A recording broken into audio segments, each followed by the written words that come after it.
Hi friends, രാവിലെ ഒരു ദോശയും ചമ്മന്തി ഉണ്ടാക്കിയാലോ എന്ന് വിചാരിച്ചു. ഫ്രിഡ്ജിൽ ഇരിക്കുന്ന മാവെടുത്ത് ഞാനൊരു പാത്രത്തിലോട്ട് ഒഴിച്ച് വെച്ചു. ഇനി അതൊരു തവി കൊണ്ട് നന്നായിട്ടൊന്ന് ഇളക്കി അങ്ങോട്ട് മാറ്റി വയ്ക്കാം. ആ സമയം കൊണ്ട് നമുക്ക് ദോശയ്ക്കുള്ള ചമ്മന്തി ഉണ്ടാക്കിയെടുത്താലോ.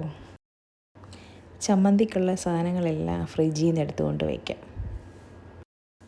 ഇതെല്ലാം നേരത്തെ സമയം കിട്ടുമ്പം തയ്യാറാക്കി വെച്ചിരിക്കുന്ന സാധനങ്ങളാണേ. കൊച്ചുള്ളി, ഇഞ്ചി, കറിവേപ്പില, വറ്റൽമുളക്, ഇത്രയാണേ. ഇനി ഫ്രീസറിൽ വെച്ചിരിക്കുന്ന തേങ്ങ ആവശ്യത്തിന് ഒരു പാത്രത്തിലോട്ട് മാറ്റി വയ്ക്കുക. ഇനി 30 സെക്കൻഡ് ഓവനിൽ വെച്ചൊന്ന് ചൂടാക്കിയെടുക്കാം. ആ സമയം കൊണ്ട് ചായക്കുള്ളത് നമുക്ക് തയ്യാറാക്കിയെടുക്കാമേ. 1 കപ്പ് പാലിന് 1 കപ്പ് വെള്ളം ചേർത്ത് നമുക്കത് അടുപ്പിലോട്ട് വയ്ക്കാം. ഇനി അതിലോട്ട് 3-4 ഏലക്ക ചതച്ച് ഇട്ട് കൊടുക്കാം. ചായ തിളച്ച് വന്നിട്ടുണ്ട്. അതിലേക്ക് 2 സ്പൂണ് തേയിലപ്പൊടി ഇട്ട് കൊടുക്കാം. ഇനി നന്നായിട്ടൊന്ന് ഇളക്കിയെടുക്കാം. ഇനി ചമ്മന്തിക്ക് അരപ്പ് തയ്യാറാക്കിയെടുക്കാൻ ഒരു മിക്സിയുടെ ജാറെടുത്ത് അതിലേക്ക് ആവശ്യമുള്ള തേങ്ങ ഇട്ട് കൊടുക്കുക.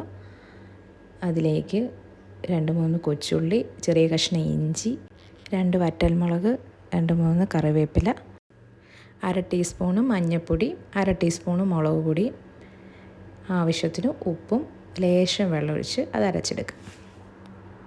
ഒരു പാൻ ചൂടായതിന് ശേഷം അതിലേക്ക് എണ്ണ ചൂടായതിന് ശേഷം അതിലേക്ക് കടുകും, 2 വറ്റൽമുളക്, കറിവേപ്പില, 3-4 കഷ്ണം കൊച്ചുള്ളി അരിഞ്ഞതും കൂടി ഇട്ട് മൂപ്പിച്ച് അരച്ച് വെച്ചിരിക്കുന്ന അരപ്പും കൂടെ ചേർത്ത് ചെറുതായി ചൂടാക്കിയതിന് ശേഷം വേറൊരു പാത്രത്തിലേക്ക് മാറ്റി വയ്ക്കാം.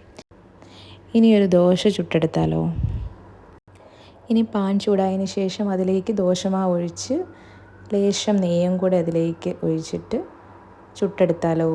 റെഡിയാക്കി വെച്ചിരിക്കുന്ന ചായയും കൂടെ ഗ്ലാസ്സിലോട്ട് ഒഴിച്ച് നമുക്ക് ദോശയും ചമ്മന്തിയും കഴിച്ചാലോ കൂട്ടുകാരെ. Thank you for watching.